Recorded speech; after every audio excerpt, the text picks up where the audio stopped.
Nung araw, kahit tamis ang ating buhay, puno ng saya at ng kulay. Hoy Clarice, gaano ba katotoo na ikakasal ko doon sa isang pangit na lalaki? Hindi ba nakakahiya iyon? Pinanganak kang maganda pero sa pangit ka lang babagsak? O sa isang saad ng kaibigan kong si Jessica? Ha? Sino bang nagsabi? Hindi ko pa kakasal si Bryle, no? Ano na lamang sasabihin ng mga kaibigan ko na ikakasal ako sa mukhang butanding ang pagmumukha? Kahit pasaksakan pa ng yaman ang unggoy na iyon, hindi ko pa rin siya kayang pakasalan. Ang ganoong klaseng tao, Jessica. Bukod sa ang pangit pa ng mukha, sobrang nerd pa ng manamit, Diyos ko. Akala mo naman sasali sa prosesyon ng isang Maria Elena? Laging nakabarong di kay sobrang haba ng manggas ang suot. Makaluma ang style, akala mo may tinatagong kurik mo sa buong katawan. Wika ko sa kaibigan ko na halos maiiyak na sa kakatawa. Pero paano nga iyan? Kung paaalisin tayo dito sa lupa nila, saan tayo pupuntang lahat dito? Hindi ko nga alam kung bakit ikaw pa ang nagustuhan ng tikbalang na iyon. Samantalang marami namang babae na babagay sa pagmumukha nito. Pumili pa talaga ng magandang babae katulad mo, Clarice. Hindi ko ma-imagine kung ano ang magiging itsura ng mga anak niyo someday. Natatawang wika nito sa akin na ikinasama naman ang mukha ko.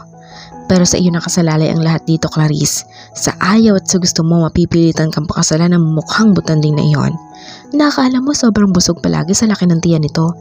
Napalakak na kaming dalawa ni Jessica ng mga sandaling iyon. Paano at kailan ba magkakagusto si Clarice sa isang taong alam niyang pagtatawanan lang siya kapag naging asawa niya ito? Paano ang mga taong umaasa sa kanya para hindi mapaalis sa lupa ng mga Araneta? Bryle Araneta, nag-iisang anak nila Doña Isabel at Don Arturo Araneta. Abangan ang nakakatawang pag-iibigan nila Clarice Marquez and Bryle Araneta. Clarice, wait please, kausapin mo naman ako. Parang awa mo no, kahit saglit lang. Pasigaw na tawag sa akin ng butanding na lalaki na ikinangawi ko. Ano naman ba ang kailangan mo sa akin, Mr. Butanding? Mr. Araneta? Simangot kong wika dito. I want you to become my wife someday, Clarice Marquez. Please, ikaw ang babaeng pinapangarap ko, alam mo ba yon? Saad nito habang nakatingin sa akin. Mas lalo akong umiwi sa sinabi ng pangit na lalaking ito. Hoy, huwag kang masyadong mangarap, Mr. Araneta. Dahil kahit anong gawin mo, hindi ako magkakagusto sa pangit na katulad mo. Bukod pa sa alanganin ng mukha mo, para ring butete ang katawan mo. Look at yourself, oh. Diyos ko, saang prosesyon ka ba sasali at bakit nakabarong ka? Tatakbo ka bang congressman? Inis kong wika dito. Sobra ka namang makapanglait sa akin, Clarice. Parang gusto kong maiyak nitong wika sa akin. Paano ako hindi makapanglait sa iyo? Talaga namang nerd kang manamit. Ang yaman-yaman ninyo pero wala kayong salamin doon sa bahay ninyo. Tingnan mo nga iyong suot mo. Hindi ka ba naiinitan yan, ha? Saka pwede ba? Ilang beses ko bang sasabihin sa iyong hindi kita magugustuhan dahil ang pangit-pangit mo? Buliw kong wika dito. Pero parang hindi naman ito natinag sa pang-aapi ko dito. Mas lalo pa itong halos maglulumuhod sa harap ko para lang pumayag ako. Gumana na naman ang kapilihan ko kaya binirahan ko ito ng alis. Sinadya ko pang dumaan sa maputik na daan papunta sa amin. Ramdam ko ang pagsunod dito sa akin, sa likuran ko. Aray, Clarice, help me. Hiyaw nitong saad sa akin nang linguinin ko ito ay halos maiyak na ako sa kakatawa nang makitang halos makakain na ito ng putik ng madulas at masubsob ito sa putikang dinaanan ko. Ano ba naman kasing ginagawa mo? At paano yung sunod mo sa akin? Tingnan mo nga yung mukha mo. Mukha kang baboy na kumain ng bulate sa lupa. Uwi ka ako dito. Tatawanan ko na sana ito nang dumating ang mga tauhan ng mga Araneta. Sir, tumayo po kayo. Bakit po kayo nandito? Tara na po, umuwi na tayo. Baka makita pa po kayo ng mami at daddy ninyo. Mapagalitan pa kami. Dinig kong saad ang tauhan nito. Clarice, babalik ako ha. Please, sana kakausapin mo na ako ng maayos. Gusto kitang maging asawa. Gustong gusto. Saad nito sa akin at tumalikod na sila ng tauhan nito. Umalis na din ako sa lugar na iyon at dumiretso sa bahay namin. Nadatan ko ang mama ko na nagtatahi ng mga damit. Si mama kasi ay mananahi at ang papa ko naman ay nagmamasada ng tricycle. O anak, nakahanap ka na ba ng trabaho? Akala ko ba kasama mo si Jessica? Tanong ng mama ko sa akin. As usual ma, tatawagan na lang daw kami. Kainis nga eh. Di pa rin ako natanggap sa trabaho. Nakapag-aral naman ako ng 2-year course.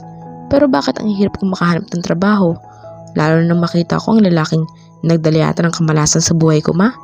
Nakangusong saad ko sa mama ko. Nakita na naman kayo ni Brian na anak nila Doña Isabel at Don Arturo Araneta? Bakit ba anak? Ano bang kailangan ng lalaking iyon sa iyo? Tanong na wika ng nanay ko sa akin. Mas lalo ako napasimangot nang maalala ang huling sinabi ng lalaki na gusto nitong maging asawa daw ako. Oh, bakit nakabusangot na iyong mukha mo? Ano ba kasing nangyari anak? Muling tanong ng mama ko. Ma, gusto daw ako nitong maging asawa. Siyempre hindi ako pumayag, ma. Dahil bukod sa pangit ito at parang a-attend ng prosesyon ay iyokong pagtawanan ako ng mga tao, ma. Saad ko sa mama ko. Ano? Gusto ka niya maging asawa, Clarice? Sinabab ba niya iyon sa iyo?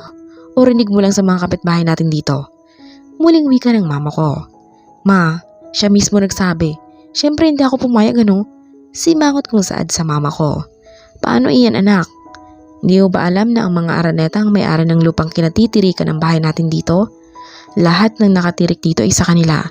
Kasali ka na, Jessica. Kaya sana huwag mong pagtawanan ng lalaking iyon. Baka makarating pa yun sa mga magulang nito ang ginawa mong pangahamak sa anak nila. Baka mawalan pa tayo ng matitirikan ng bahay. Saad ng mama ko. Nanlaki naman ang mga mata ko sa narinig ko sa mama ko. Anong sinabi mo, ma? Sila ang may-ari ng lupang kinatitirikan ng bahay natin? Parang lumaki ang ulo ko sa nalaman ko galing sa mama ko. Pero paano ko ba gugustuhin ang taong iyon? Hindi naman talaga ako kagusto-gusto. Himutok kong bulong sa sarili ko. Tama ang narinig mo, anak. Sila ang may-ari ng lupang kinatitirikan ng bahay natin. Kaya wag mo naman siyang ganyanin, nakakahiya kapag nalaman nila Doña Isabel at Don Arturo na ginaganyan mo ang anak nila. Mababait pa naman ang mag-asawang iyon. Saad na wika ng mama ko. Pero sa halip na sumagot pa sa sinabi ng mama ko, ay pumasok na ako sa maliit kong silid upang magbihis at magpahinga. Paano ba ako makakapagtrabaho nito? Matagal ko nang gustong makapagtrabaho ng maganda. Hindi iyong magtitinda lang ako ng gulay at maglalako araw-araw para lang magkapera ako. Gusto ko namang makapagtrabaho ng naaayon sa pinag-aralan ko. Pero bakit hindi ako matanggap-tanggap? Nangihina kong wika sa sarili ko. Son, anong nangyari sa'yo? Bakit sobrang tumi mo? Saan ka ba galing, ha? Nauubusan na ba tayo ng tubig dito at naligo ka na lang sa putik?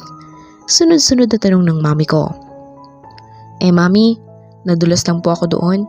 Hindi ko napansin na malalim palang butas ng lupang maputik na iyon. Pasensya na po. Saad ko sa mami ko. My God, son! Nagiging mukhang taong grasa ka pa sa ginagawa mo.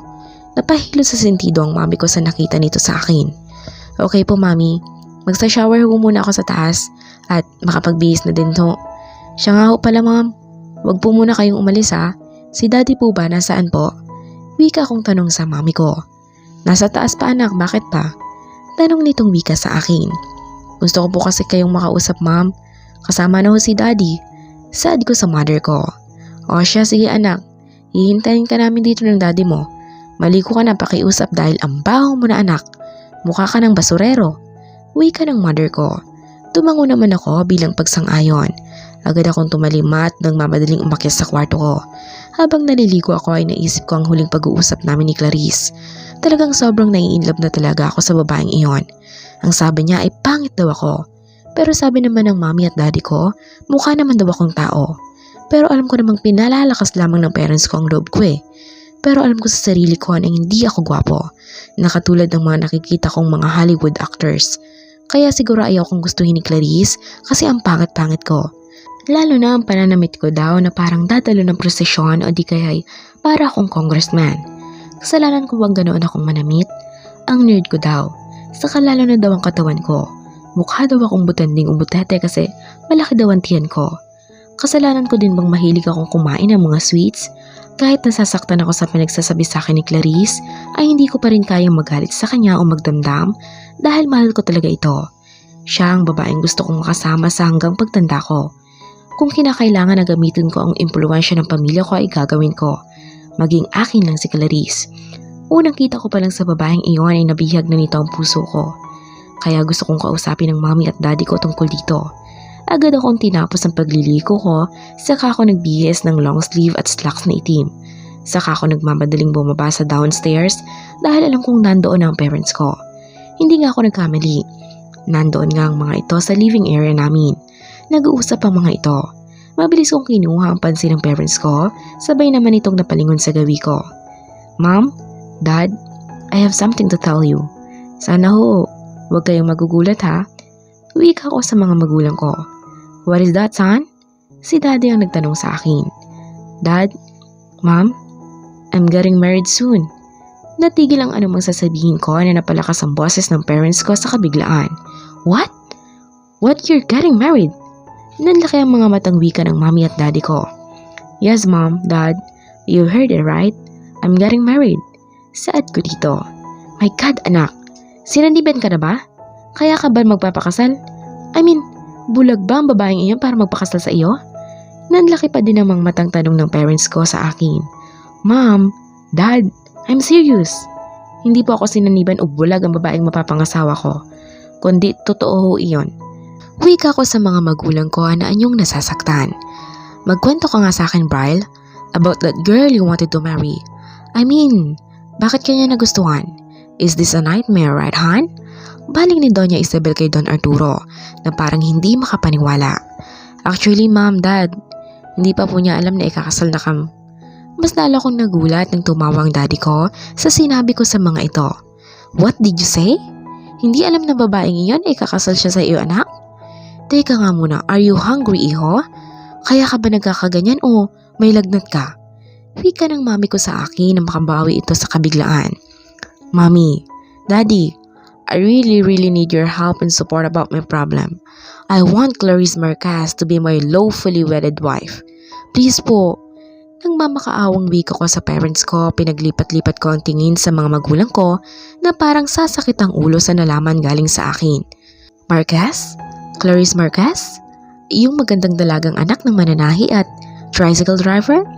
Sunod-sunod na tanong ng mami ko. Yes po, Ma'am. Please, kailangan ko po ang suporta ninyo ni Daddy. Wala na akong pagpipilian, Daddy, Mami. Mangiyak-ngiyak kong saad sa parents ko. Nagkatingin na naman ang mga magulang ko, saka nagsalita ang daddy ko. So, anong gusto mong gawin namin, anak? Gusto mo bang gayumahin namin ang babaeng iyon para magustuhan ka at pumayag ng pakasal sa'yo? Tanong ng daddy ko, doon ako sumimangot. I will never be serious in my whole life, Daddy, Mommy, until I meet Clarice. Kaya please, Mom, Dad, say yes po. Kailangan ko po ng tulong ninyo. Saad ko sa mga ito. So, ano nga ang maitulong namin ng daddy mo, Bryle? Kidnapin ba namin? Bilhin? Ano ba? Wika ng mami ko. Gusto ko pong gamitin ninyo ang impluwensya ninyo para mapasa akin si Clarice. Di ba? Sa atin ninyong lupang kinatitirikan ng bahay nila? Gusto ko pong takutin niyo po sila para mapapayag nila si Clarice na pakasalan ako para hindi sila mapapalaya sa lupa natin, Mommy, Daddy. Saad ko sa mga ito. Laglag ang panga ng daddy ko sa narinig galing sa akin. Are you serious, Bryle? Gagawin natin iyon para papayag ang babaeng iyon na magpakasal sa iyo? Tanong ng daddy ko. Yes, Dad. I'm serious. Kaya please, just this once help me for this problem. Nagmamakaawang wika ko sa dalawang matanda na nakanganga dahil sa hindi makapaniwala. Okay, sige. Gagawin namin iyong gusto mo, son. Ano pa bang gagawin namin ng daddy mo? Tanong ng mami ko. Gusto ko po na naka-broadcast sa mundo na ikakasal na ako kay Clarice Marquez. Saad ko sa mami ko. Mas lalo ko yatang pinapasakit ang ulo ng mami ko. Napahilit kasi ito sa sentido dahil sa sinabi ko. Okay, sige anak. Gagawin namin ito ng mami mo dahil mahal ka namin. Pero sigurado ka ba, anak, ha? Hindi na tayo gagamit ng gayuma para mahalin at umagi iyon na magpakasal sa iyo. Muling wika ng daddy ko. Wala na ho, Dad. Saad ko dito. Ano kaya ang susunod na mangyayari? Abangan po natin sa susunod na kabanata.